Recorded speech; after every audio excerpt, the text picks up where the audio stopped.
Hello everyone, welcome to Anime No Me, and thank you for joining us for another One Piece video. The rivalry between Shanks and Dracula Mihawk is one of the most legendary and intriguing in the story of One Piece. Now both are renowned as two of the most powerful swordsmen in the world, with extraordinary sword fighting skills and a history of epic duels that has fans of the series eager to see more as well as get more information about their rivalry. So to understand the depth of the rivalry between Shanks and Mihawk, in today's video we're going to talk about the relationship between these two powerful characters, and what was the great impact that they both had on our story. But before we dive into the video, if you're new to the channel, or even if you've watched a bunch of our videos, we'd be absolutely honored if you'd leave us a like, and even subscribe, and maybe leave us a comment letting us know what you thought of the video. It really helps us out, especially with that old YouTube algorithm, and it continues to motivate us to make more content. And if you'd like to help out the channel in a bigger way, consider sharing this video or another one of your favorites with a friend. But without further ado, let's get into the video. So my friends, as we know, Shanks is a charismatic and captivating character in the world of One Piece, recognized for his red hair as well as his incredible mastery with sword, and he's probably one of the greatest hockey users currently in the story. Now he began his pirate journey as a member of the crew of Goldie Roger, the legendary pirate king, and this experience gave Shanks a unique insight into the world and treasure known as One Piece. After leaving Roger's crew, Shanks formed his own red-haired pirates, who quickly became one of the most respected and feared crews on the seas. Now his leadership is marked by benevolent principles and a strong sense of honors, which are values that he shares with his former captain, Roger. Throughout his journey as a pirate, Shanks has undoubtedly encountered multiple extremely powerful enemies: pirates, marines, and even pirate hunters. However, only one enemy ever marked Shanks' career so much, someone who is currently recognized as the greatest swordsman in the world.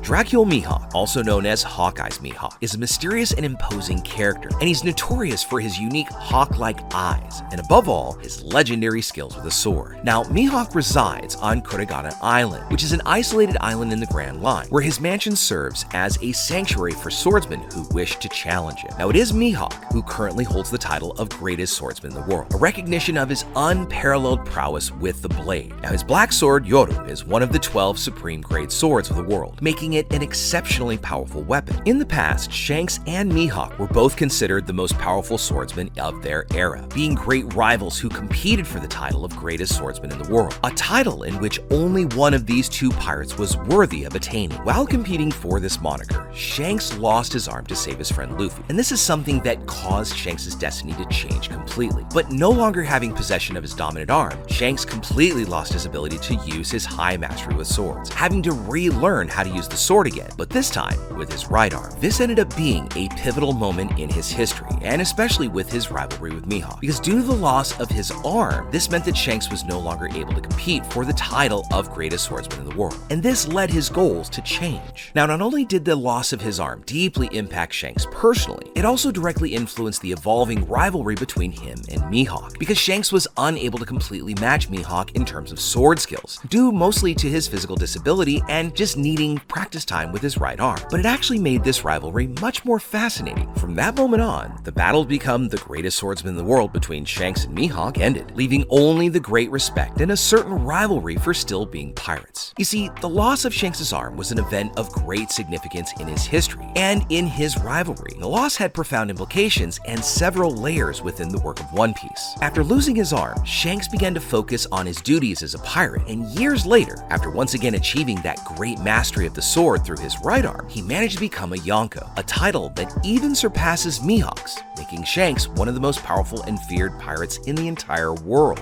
This moment also marked a change in his life, where he abandoned the search for the One Piece treasure and started focusing on maintaining stability and balance in the pirate world. So his physical loss served as a constant reminder of his choices as well as his responsibilities. So the rivalry between Shanks and Mihawk further evolved and was less of a competition for the title and something deeper and more complex. And although the title chase was ended due to the loss of Shanks' arm, there is still a mutual admiration and respect between these two unshakable personalities. Something else to consider is that the loss of Shanks' arm did not weaken his determination or his courage, but rather it strengthened his character as well as his leadership abilities. He became one of the Yonko, one of the 4 most powerful pirates in the world, and continued to be an influential figure over the seas. And his mission, although although changed from being the greatest swordsman to protecting his friends and his crew, and ultimately the balance of the pirate world. As for Mihawk, although he has maintained that title of greatest swordsman in the world, he still went through other changes in his life. And the rivalry with Shanks was a fundamental part of his identity as a swordsman. The loss of that element of competition led him to seek challenges elsewhere. He remained on Kurogane Island, waiting for the day when someone worthy would challenge him. But he also developed a relationship of respect and perhaps even friendship with Shanks, although this dynamic remains still shrouded in mystery. Furthermore, the rivalry between Shanks and Mihawk raises fascinating questions about the world of One Piece and the nature of the characters that inhabit it, because both are extraordinary examples of individuals, with each having their own vision about what it means to be powerful and influential. Shanks overall represents a form of power that goes far beyond brute force. He embodies the idea that true power lies not only in the ability to defeat enemies, but also in the ability to influence and inspire friends. His principles of honor, friendship, and responsibility are admired by many, and his charismatic leadership has earned him respect of pirates and even members of the Navy. Now, on the other hand, Mihawk personifies technical mastery and the relentless pursuit of perfection in his art. His swordsmanship is legendary, and he's driven by the pursuit of excellence as a swordsman, and his dedication to the art makes him a complex character, someone who seeks greatness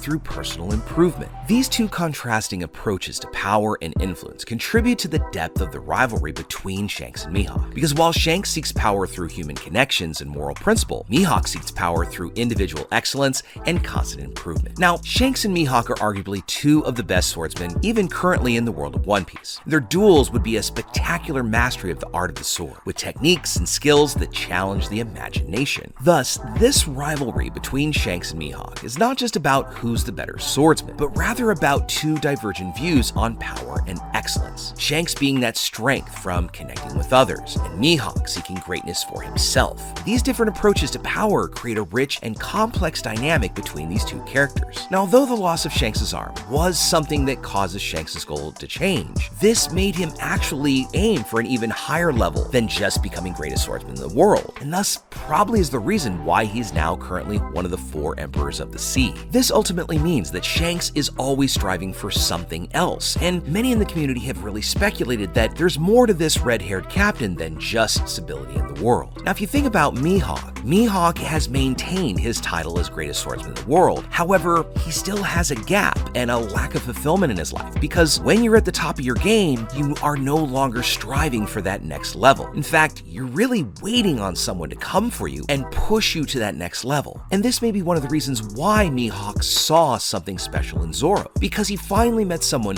who might be able to push him beyond where he already was. As we go deeper into this final saga of One Piece, we hope that there will be revelations and duels that are shown, even if they're from the past, between Shanks and Mihawk, because these would be standout moments in the series. Not just because of the level and epicness of the fights, but because of the implications they have for the plot, how they shape their character development, and ultimately how they would influence future events in the One Piece story. So this rivalry between Shanks and Mihawk is one of the most captivating and interesting narratives, because it's not just a story of power, but rather of friendship and respect and how those things evolve over time. And although the details of confrontations remain secret and the mystery surrounding them only increases that fascination with this rivalry, the outcome could actually come to the page very soon in our story. So what's left for us to do is to wait and see when Oda-sensei reveals all of this wonderful past between these two amazing characters. So with all that said, my friends, we'd now love to know what you think about it. What would be some of the moments you'd love to see between Shanks and Mihawk? And when do you think this rivalry actually kicked off? Was it before we saw them in Logtown at Roger's execution? Or was it much later and something more random that happened? Next, how would you like to see this past revealed? Could it be through flashbacks once we run into Shanks on Elbaf? Or perhaps something that Mihawk does while he's thinking about all of his cross-guild work with Crocodile and Buggy? And also, how do you see these two great swordsmen coming together in this final saga? Could they have one more duel to settle the odds? Or is it just too late? Let us know what you think in the comments below. So as we wrap up our video for the day, we'd like to thank you all so much for watching, especially those of you who've made it here to the very end. Be sure you comment on any themes or ideas that you'd like to see in future videos. And also, since you made it this far, give us a like and hit that subscribe button before you head out to take on the rest of your day. I look forward to seeing you all in our next video. Let's keep sailing this giant sea together. Take care.